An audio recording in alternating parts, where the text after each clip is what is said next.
Hello friends, welcome to my YouTube channel concept Kendra. और आज के इस वीडियो में हम लोग पढ़ेंगे छत्तीसगढ़ का इतिहास का प्रागैतिहासिक काल। तो जैसा कि हम लोग पिछले वीडियो में बेसिक स्ट्रक्चर को डिस्कस किए थे छत्तीसगढ़ के इतिहास को, उसको आप लोग बढ़िया से नोट्स बना के रख लें। और आज से हम लोग चालू करेंगे प्रागैतिहासिक काल। तो शुरू करने से पहले मेरे वीडियो को लाइक, शेयर और यूट्यूब चैनल को सब्सक्राइब करें ताकि आने वाले वीडियोस के नोटिफिकेशन आपको मिलते रहें। तो चलिए हम लोग पढ़ेंगे प्रागैतिहासिक काल। तो प्रागैतिहासिक काल में हम लोग को क्या क्या पढ़ना है? पहले हम लोग को पढ़ना है पूर्व पाषाण काल, प्री स्टोन एज, उसके बाद मध्य पाषाण काल, मिडिल स्टोन एज, फिर हम लोग को पढ़ना है उत्तर पाषाण काल, पोस्ट स्टोन एज और नव पाषाण काल। नव पाषाण काल मतलब हो गया हम लोग का न्यू स्टोन एज। एक बार याद करते हैं चारों को। पूर्व पाषाण काल, मध्य पाषाण काल, उत्तर पाषाण काल और नव पाषाण काल। और अच्छे से याद करने के लिए आप लोग डायरेक्ट पहले मध्य पाषाण काल को याद रखें। मध्य के पहले क्या आएगा हम लोग का? हम लोग का आएगा पूर्व पाषाण काल। मध्य के पहले पूर्व और मध्य के बाद में क्या आएगा? उत्तर। तो मध्य के बाद में हो गया हम लोग का उत्तर पाषाण काल और मध्य के पहले हो गया हम लोग का पूर्व पाषाण काल। पूर्व पाषाण काल, मध्य पाषाण काल, उत्तर पाषाण काल। उसके बाद नया वाला आ जाएगा तो हम लोग क्या पढ़ेंगे? नव पाषाण काल हो गया। ठीक है।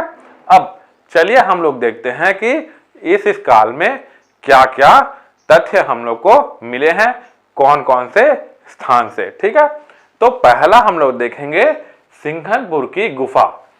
सिंघनपुर की गुफा, और ये हम लोग कहां से प्राप्त हुआ है? यह प्राप्त हुआ है हम लोग को रायगढ़ जिला से, केव्स ऑफ सिंघनपुर। और कहां से मिला हम लोग को? हम लोग को मिला है रायगढ़ डिस्ट्रिक्ट से। इसमें हम लोग को क्या क्या अवशेष प्राप्त हुए हैं इसको हम लोग को भी याद रखना है। ठीक है। क्या याद रखना है? सिंघनपुर की गुफा से हम लोग को दो अवशेष प्राप्त हुए हैं। पहला क्या हुआ है? तो सीढ़ी नुमा मानव आकृति, और दूसरा मिला हम लोग को शिकार करता हुआ मनुष्य। ठीक है। क्या मिला है? सीढ़ी नुमा आकृति और शिकार करता हुआ मनुष्य। आप लोग को याद करना है तो ऐसे याद कर सकते हैं, सी से सिंघनपुर की गुफा और सी से सीढ़ी नुमा आकृति और सी से शिकार करता हुआ मनुष्य। ये याद हो गया सिंघनपुर की गुफा। अब दूसरा जो हम लोग को मिला था वह मिला था महानदी घाटी। ठीक। सिंघनपुर की गुफा और महानदी घाटी। सिंघनपुर की गुफा में क्या मिला है? सीढ़ी नुमा मानव आकृति और शिकार करता हुआ मनुष्य। ठीक है। तो ये हो गया हम लोग का पूर्व पाषाण काल। उसके बाद हम लोग देखेंगे मध्य पाषाण काल को। तो मध्य पाषाण काल से हम लोग को क्या प्राप्त हुआ है? हम लोग को हुआ है कबरा पहाड़। क्या प्राप्त हुआ है हम लोग को? कबरा पहाड़। और ये कबरा पहाड़ भी हम लोग कहां से मिला है? हम लोग को मिला है रायगढ़ जिला से, रायगढ़ डिस्ट्रिक्ट से। इस कबरा पहाड़ में हम लोग को क्या क्या अवशेष प्राप्त हुए हैं? तो हम लोग को मिला है पंक्तिबद्ध मानव समूह। ठीक है। पंक्तिबद्ध मानव समूह, लाल छिपकली। क्या मिला हम लोग को? लाल छिपकली और घड़ियाल और सांभर। ठीक। तो मध्य पाषाण काल में हम लोग को क्या याद रखना है? कबरा पहाड़ को याद रखना है। कहां से मिला? तो रायगढ़ से मिला। और इसमें अवशेष प्राप्त क्या क्या हुए हैं? तो पंक्तिबद्ध मानव समूह, लाल छिपकली, सांभर और घड़ियाल। तो ये था हम लोग का मध्य पाषाण काल। अब देखते हैं हम लोग उत्तर पाषाण काल को। उत्तर पाषाण काल में फिर से हम लोग क्या मिला? तो सिंघनपुर की गुफा, जो कि हम लोग को रायगढ़ जिले से प्राप्त हुए हैं। दूसरा याद रखना है अपने को धनपुर। ठीक। धनपुर ना, ये अभी इंपॉर्टेंट है। क्यों? क्योंकि ये धनपुर जो था पहले बिलासपुर में था। अब कहां गया ये? अब ये आ गया है गौरेला, पेंड्रा, मरवाही जिला में। इसलिए ये बहुत ही इंपॉर्टेंट है। अब उसके बाद और क्या मिला हम लोग को? उत्तर पाषाण काल से महानदी घाटी। ठीक। तो उत्तर पाषाण काल से हम लोग को क्या क्या मिला है?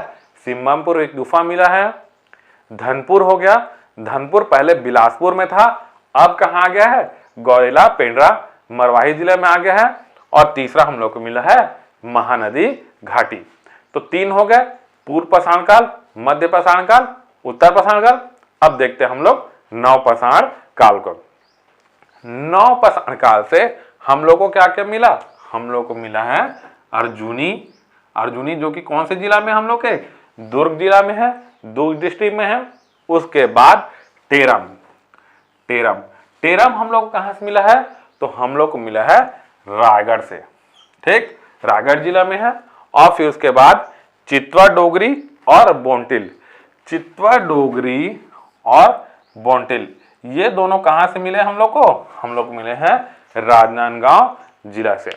और एक बात याद रखना है कि ये जो चित्वा डोगरी और जो बोंटिल जो है, इसको किससे ढूंढा है?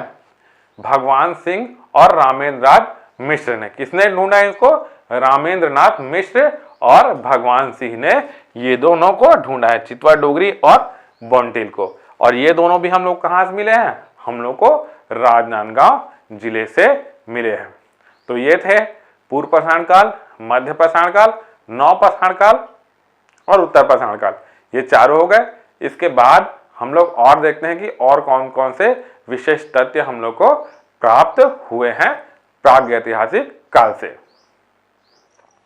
विशेष तथ्य देखते हैं हम लोग। विशेष तथ्य क्या क्या थे? रायगढ़ जिले के कर्मागढ़, बसनाझार, ओंगना, लेक भांड और बेनीपाट, बोतलदा ये सारे से हमें शैल चित्र प्राप्त हुए हैं। रायगढ़ जिले के कर्मागढ़, बसनाझार, ओंगना, लेक भांड, बेनीपाट और बोतलदा से हमें इस काल के शैल चित्र प्राप्त हुए हैं। ठीक है, ये हम लोग का पहला था। दूसरा, सबसे प्राचीन गुफा हम लोग की कौन सी है? तो वो है हमें सिंघमपुर की गुफा। सबसे प्राचीन गुफा कौन सी है हमारी? सिंघमपुर की गुफा, जो कि रायगढ़ जिले में है। फिर आता है हम लोग का कबरा पहाड़। ठीक है, उसके बाद जो अगला है वो है बलौद जिला। ठीक है, बलौद जिले के चिरचारी, सरोवर और करही बदर से। चिरचारी, सरोवर और करही बदर ये तीनों कहां है हमारे? हमारे हैं बलौद जिले में। यहां से पाषाण घेरे के अवशेष मिले हैं। क्या मिले हैं? पाषाण घेरे के अवशेष। ठीक है, ये याद रखना है हमने को। चिरचारी, सरोवर, करही बदर से हमें क्या मिला है? पाषाण घेरे के अवशेष मिले हैं। उसके बाद ये जो कोंडागांव जिला है, कहां? कोंडागांव जिला के गढ़धनोरा। ठीक है, गढ़धनोरा, गढ़चंदेला और राजपुर। कहां? गढ़धनोरा, गढ़चंदेला और राजपुर से हमें क्या मिले हैं? पाषाण काल के औजार मिले हैं। क्या मिले हमें? पाषाण काल के औजार मिले हैं। कहां कहां से? गढ़धनोरा, गढ़चंदेला और राजपुर ये तीनों कहां है हमारे? कोंडा जिला जो है। ठीक है, कोंडागांव जिले में है। ठीक है, उसके बाद सर्वाधिक जानकारी हम लोग को कहां से मिलता है? तो कबरा पहाड़ से मिलता है। कहां से मिलता है हमें सर्वाधिक जानकारी? हमें मिलता है कबरा पहाड़ से मिलता है। और उसके बाद हम लोग क्या रखना है? सबसे लंबी गुफा। क्या बोला अपने को? सबसे लंबी गुफा वो कौन सी है? वो है बोतलदा की गुफा, जो है रायगढ़ जिले में। ठीक है, सबसे लंबी गुफा कौन सी है हमारी? बोतलदा की गुफा। सर्वाधिक प्राचीन गुफा कौन सी है? तो सिंघमपुर की गुफा। ये दोनों याद हो गया। उसके बाद इस काल के सर्वाधिक शैल चित्र, इस काल के सर्वाधिक शैल चित्र हमें कहां से प्राप्त हुए हैं? रायगढ़ जिले से प्राप्त हुए हैं। कौन सी जिले से प्राप्त हुए हैं? रायगढ़ जिले से प्राप्त हुए हैं। उसके बाद छत्तीसगढ़ में शैल चित्रों की खोज। ठीक है, शैल चित्रों की खोज सर्वप्रथम कब किया गया? तो 1910 में। 1910 में शैल चित्रों की खोज की। और किसने की थी? तो अंग्रेज इतिहासकार एंडरसन ने की थी। आपसे क्वेश्चन पूछा जाता है कि छत्तीसगढ़ में शैल चित्रों की खोज किसने की थी? तो एंडरसन ने की थी। और कब की थी? तो 1910 में। आपसे क्वेश्चन ये पूछा जाता है कि सर्वाधिक सबसे प्राचीन गुफा कौन सी है, तो आप उसका आंसर लेंगे सिंघनपुर की गुफा। और सबसे लंबी गुफा कौन सी है हमारी? तो वो है बोतलदा की गुफा। ठीक, उसके बाद और क्या क्या क्वेश्चन बनता है यहां से? सर्वाधिक जानकारी हमें कहां से मिलती है? तो रायगढ़ जिले से मिलती है। और सर्वाधिक कहां से मिलती है बोला जाए तो कबरा पहाड़ से मिलती है बोलते हैं। और क्या याद करना है हमने को? गढ़धनोरा, गढ़चंदेला और राजपुर से हम लोग को किसके अवशेष मिले? हम लोग को परशहर काल के औजार मिले हैं। ठीक है, और क्या याद करना है हमने को कि चिरचारी सरोवर कारीबदर से हमें पाषाण घेरे के अवशेष मिले हैं। एक बात याद रखना है, जो मैं बता रहा थोड़ी देर पहले, जो चितवा डोगरी और बॉन्टिल है उसको किसने ढूंढा था? तो रामेंद्रनाथ मिश्र